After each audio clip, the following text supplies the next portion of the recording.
그러니까 지금 지명하고 임명은 다른 거잖아요. 임명은 이제 국회에서 지명을 한 사람들 인사청문회 한 다음에 그거는 대통령이 임명한 절차만 남아 있었기 때문에 마은혁은 권한대행이라고 할지라도 한덕수가 권한대행이라고 할지라도 마은혁의 임명은 소극적인 행위이기 때문에 그냥 임명하면 되는 것이고 그래서 그 임명은 우리가 받아들이면 되는 것이고 네. 지금 지명은 일종의 이제 월권을 한 거 아닙니까? 권한대행이 그럴 권한이 없는데 그리고 한덕수 본인도 나한테는 그럴 권한이 없다. 그래서 나는 지명을 못 한다라고 했잖아요. 임명 못 한다라고 했잖아요. 근데 그것보다 더한 지명을 해버렸거든. 임명보다 더한 지명을 해버렸기 때문에 게다가 이제 이걸 이완규란 말이야. 그러면 아까 그 어떤 분이 말씀하셨던 것처럼 이걸 좀 시간을 질질 끌면서 최대한 질질 끌면서 다음 대통령이 지명 처리를 할 때까지 계속 펜딩할 수 있는 방법은 없나요? 그 어떤 분이 이제 전데 예.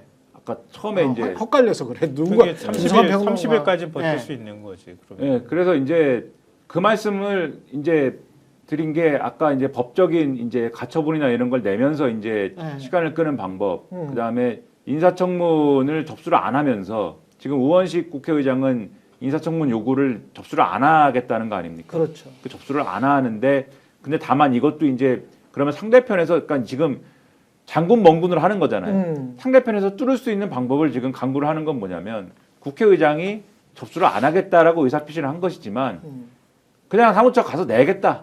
아, 국회 사무처 가서 내겠다. 네. 그냥 이렇게 뚫겠다. 그럼 뭐 어쩔 거냐. 뭐 이러고 있어요, 지금. 그러면 30일 지나면 자동이다. 그렇죠. 아. 근데 이제 이게 상식적으로 근데 국회의장이 안 받겠다고 하는데 비켜요 이러고 내는 것도 웃긴 거 아닙니까? 그렇지. 그래서 그것도 이제 어쨌든 끌 수 있을 만큼 끌고 나서 만약에 그렇게 강행 접수를 하게 되면 그 끄는 과정에서도 어쨌든 간에 그러니까 이건 탄핵 얘기와는 변론으로 하고 그렇죠. 탄핵 얘기는 탄핵 얘기대로 가고 그렇죠. 예, 탄핵 얘기와 변론으로 이완규는 어떻게든 막아야 되니까. 그렇죠. 예. 이거를 왜냐면은 이런 얘기를 하면 또 탄핵을 해야지 무슨 개소리를 하고 있어 막 또 이렇게 말씀들을 하세요. 어떻게 보니까. 그래서 탄핵 얘기는 탄핵 얘기대로 가고 예.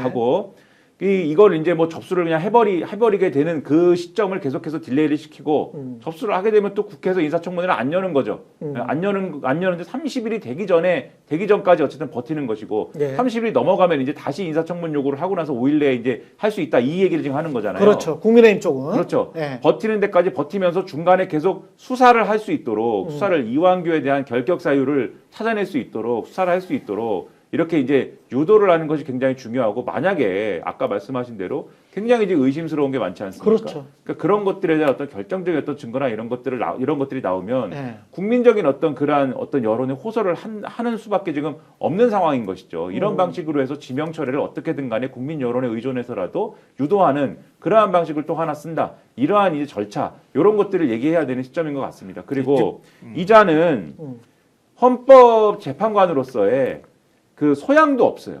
보면은 예. 지금까지 헌법을 어기는 얘기만 해왔습니다. 보면은 이 어저께 이제 오늘도 이제 조선일보 지면에 보도가 되어 있는데 조선일보가 이 자가 이제 이완규라는 자가 했다는 얘기나 이런 것들을 많이 보도를 했습니다. 그러니까 전 소양에 대해서도 말씀을 드리면 이 자는 어쨌든 뭐 형사법 전문가일 수는 있어요. 검사를 했고 예. 뭐 유학도 갔다 왔고 했으니까. 예. 근데 최소한 헌법에 무슨 전문성이 있어야 될 거 아닙니까? 헌법에 전문성이 없어요. 없어. 이 권한대행 체제에서 지난번에 최상목이 2명의 재판관을 임명을 했지 않습니까? 최상목 권한대행 체제에서 3명 임명을 해야 되는데 2명만 임명하지 않았습니까? 근데 그러고 나서 국무회의가 난리가 났잖아요. 그렇죠. 국무회에서 들고 일어나고 하지 않았습니까?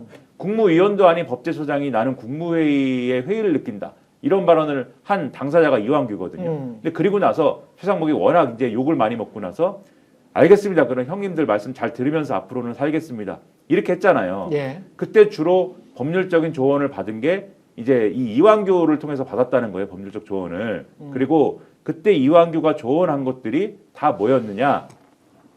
마은혁 재판관, 마용조 대법관 후보자 임명하지 말아야 된다. 임명을 안 하는 게 맞는 것이다. 왜냐하면 한덕수가 돌아올 경우에 그리고 한덕수가 돌아올 때 한덕수에 대한 탄핵이 각하될 경우에 당신이 임명한 거 다 무효가 될 수 있다.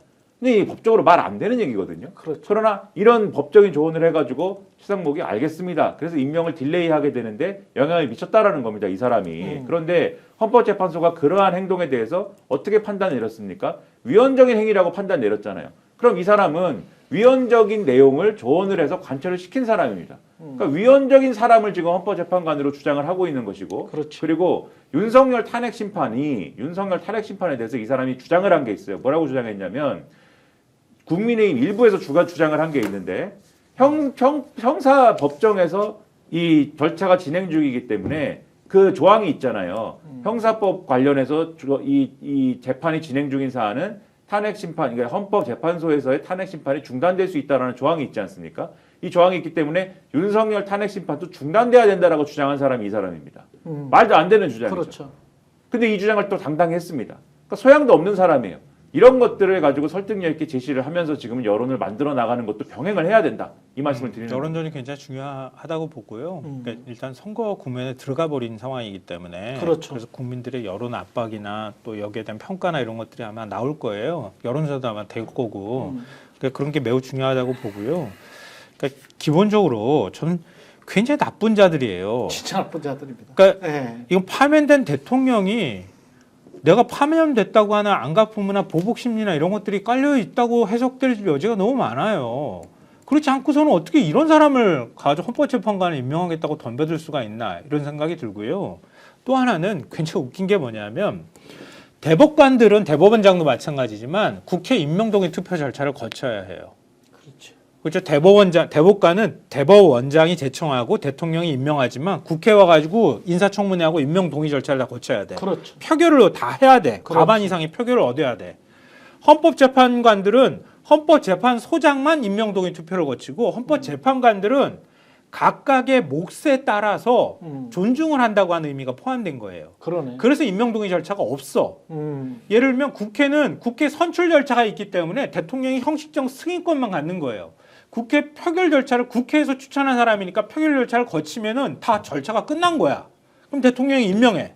그러면 대통령 몫은 임명동의 절차를 안 거쳐도 되는 거예요. 헌법재판소장은 소장이니까 상징성이 있는 거고. 그러네요. 대통령이 국회에다가 이 사람 지명할 겁니다. 그러면 인사청문 거치면 반대하고 청문 보고서 채택하지 않아도 대통령이 그냥 임명해. 장관하고 똑같네요. 똑같은 거예요. 네.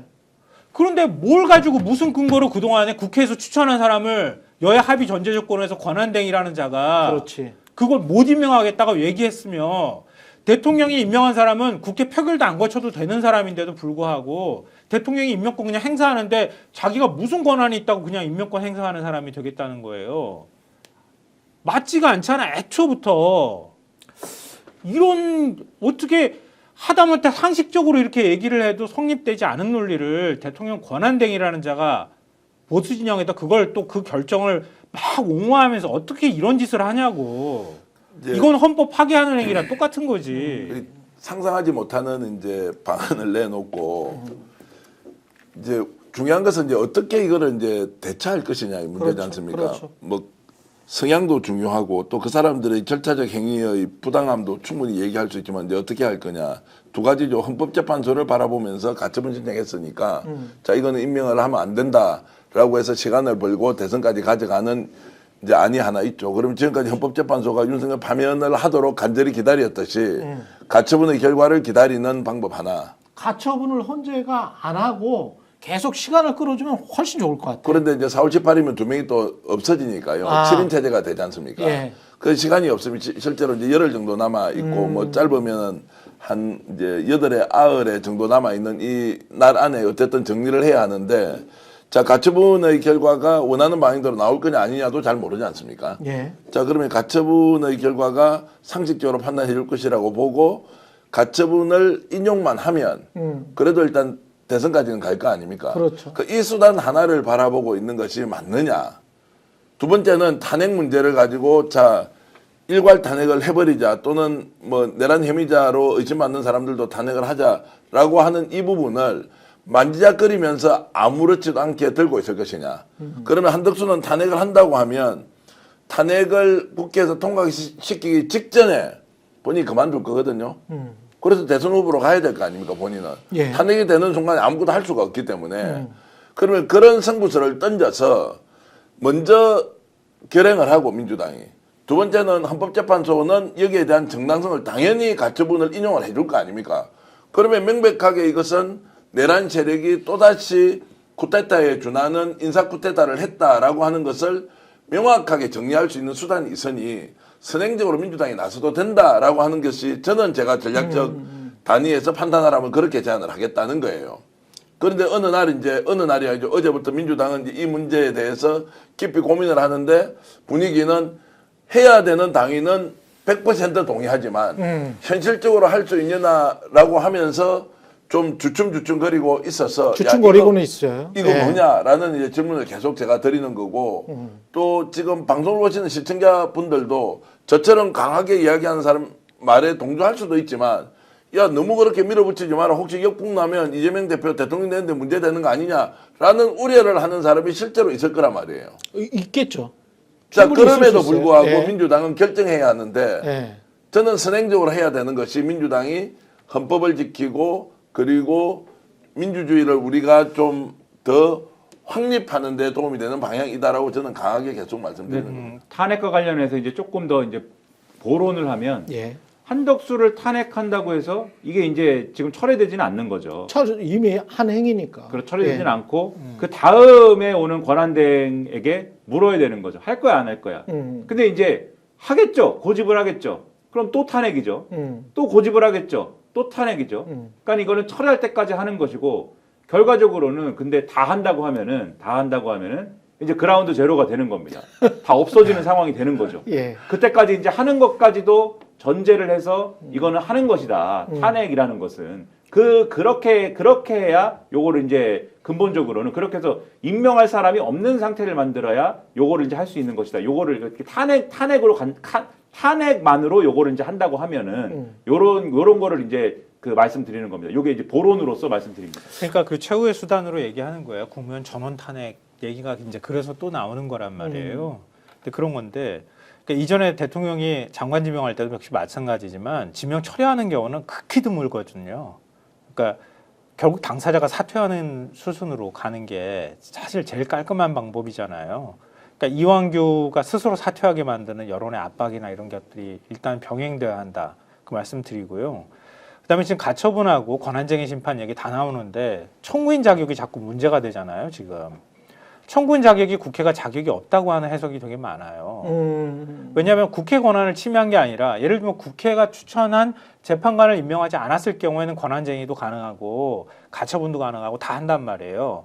왜냐하면 국회 권한을 침해당한 거잖아요. 그렇지. 임명하지 않음으로써 예를 들면 공정한 헌법재판을 받을 권리를 침해당한다고 해서 국민이 내는 경우는 가능하지만 국회는 사실 인사청문회라든가 이런 절차를 지키는 것에 대해서 어떤 권한을 침해당했다거나 어떤 법익의 침해가 있다거나 이렇게 될 거를 얘기를 하는데 일단 다수는 청구인 자격이 없을 가능성이 높다고 보는 거예요. 그러면은 가처분을 인용하고 자시고 할 것도 없이 청구인 자격이 없어서 각하야 이렇게 나올 가능성이 많다는 거지. 그럼 그걸 안 하기 위해서는 굉장히 정밀한 법리를 만들어서 정말 국회가 청구인 자격이 있다는 거를 확인받을 수 있어야 한다. 그 준비 작업을 민주당이 지금 하고 있는지 잘 모르겠어요. 전 했으면 좋겠고요. 왜냐하면 지금 현실적으로 할 수 있는 방법이 그거밖에 없는 거잖아요. 헌법소원을 내거나.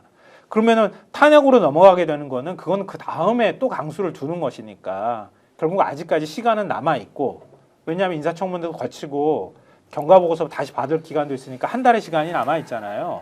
그리고 여론 압박은 계속 압박해 들어가고 이런 작업을 동시에 같이 했으면 좋겠다. 그러니까 어설프게 내 가지고 그냥 청구 자격 없어가지고 확 기각해 버리면은 쓸 수 있는 카드가 휙 하고 사라져 버리는 거거든요. 그러니까 그런 면에서는 여러 법조인들이나 정말 헌법학에 뭐 굉장히 전문성을 가지고 있는 학자들이나 이런 사람하고 치밀하게 법리를 만들어가지고 헌법재판소가 받아들이게 해줘야 한다라고 생각해요. 지금 말씀을 오해를 하실까봐 제가 이제 계속 말씀드리면 이게 무슨 선택지가 한 4개 있는데 그 중에 하나를 선택하는 문제가 아니라는 겁니다. 4개를 다 하는데 예를 들면 4개가 있으면 방법이 4개가 있으면 4개를 다 하는데 탄핵부터 무슨 뭐 이런 법적 대응까지 다 하는데 다 하는 거예요. 다 하는데 그 각각의 것들을 실효성 있게 한다는 게 전제인 것이고 지금 말씀하신 이제 권한쟁의 심판 청구 이런 것도 논리를 어떻게 만들 거냐. 사실은 이제 논리 구성이 어렵죠. 그래서 이제 처음에 나온 얘기는 제가 기억하기로는 그런 논리였거든요. 이게 권한이 없는 사람이 권한이 없는 지금 권한대행이 권한 행사함으로써 헌법재판관을 무리하게 지금 지명을 하는 바람에 대통령 몫의 헌법재판관을 지명을 하는 바람에 국회가 이제 의무에 없는 인사청문회를 열게 되어서 그게 이제 일종의 권한 침해다 이런 논리였는데 지금 말씀하셨듯이 그렇게 가면은 이게 각하될 가능성이 있다라고 하는 지적이 있어서 또 다른 논리로 그러면은 예를 들면은 이 권한이 없는 헌법재판관, 권한이 없는 어떤 방식에 의해서 지명된 헌법재판관으로부터 재판을 받게 되는 어떤 국민 입장에서 헌법소원을 낸다든지 이런 여러 가지 지금 논리를 고민하는 쪽들이 또 있는 것 같아요. 제가 오늘 보도가 나온 거나 또 시민사회들의 고민, 시민사회에서의 어떤 고민이나 이런 걸 쭉 보니까 그래서 굉장히 다각적으로 지금 법적인 대응들도 이루어질 것 같다. 그러니까 이게 하나를 선택하는 개념이 아닙니다. 권한쟁의 심판 청구도 있고 헌법소원도 있고 있는데 둘 중에 뭘 할 거냐 이게 아니라 동시다발적으로 다 하는 겁니다. 그런 국면일 것이다. 이렇게 말씀드립니다. 고민스러울 것 같기는 해요. 제가 그 대통령 선거 앞두기 전에는 어떤 탄핵이랄지 이런 거에 관해서 굉장히 그 원칙대로 그냥 탄핵해야 된다라는 이야기도 드렸었고 최상목 같은 경우도 그렇고 한덕수도 탄핵하는 거에 관해서 전혀 마음속으로 꺼려지거나 구애받지를 않았는데 이게 제가 보기에는 이 사람들이 마치 거미집을 치고 들어와 하고 있는 것 같은 느낌이 확 들거든요. 제 감각으로는 그렇습니다. 그래서 인질극이에요. 예, 인질극이에요. 오늘 환율 보세요 이거. 그러면서 들어와라고 하고 있고 거기서 들어오면 이게 어떤 판이냐면 이게 윤석열과 김건희 판으로 가야 되거든요. 국민의힘 리꼬르 윤건희 당 이렇게 가야 되는데 이 판에 이 짜실한 전투예요. 어떻게 보면 대선이라는 큰 일, 정권 교체라는 큰 일을 앞두고는 굉장히 좀 뭐 짜실해요. 짜실합니다. 이완규라는 인간과 한덕수라는 인간은 그 정도로 취급해줘야 될 인간들이 아닙니다. 사실 조물애기들이야. 우리 역사에 있어서. 근데 이 인간들을 처리함에 있어서 이 인간들이 누가 시켰는지는 모르겠습니다만은 이거를 지금 거미처럼 거미집을 만들어 놓고 있다는 느낌이 들고 거기에 들어가서 하는 행위는 민주당이 할 수 있는 행위는 탄핵이거든요. 탄핵이야. 그러면 프레임 자체는 다시 제가 원했던 그리고 국민들이 다 지금 생각하고 있는 윤석열, 김건희 수사, 내란 수사, 그 다음에 각종 이들의 어떤 부정부패 행각에 관한 수사 이게 50일 정도밖에 안 남았는데 50일 동안 이게 덮이고 줄탄핵 플러스 국정마비로 분명히 쓸 거라고 안 그래도 이제 조중동은 쓸 말이 없었는데 그치. 그것 때문에 이제 굉장히 고심하고 있는 게 느껴집니다. 오늘 방송 어떠셨습니까? 마음에 들었다면 구독, 좋아요로 스픽스를 응원해 주십시오. 여러분들의 구독, 좋아요는 가장 큰 힘이 됩니다. 스픽스 구독, 좋아요.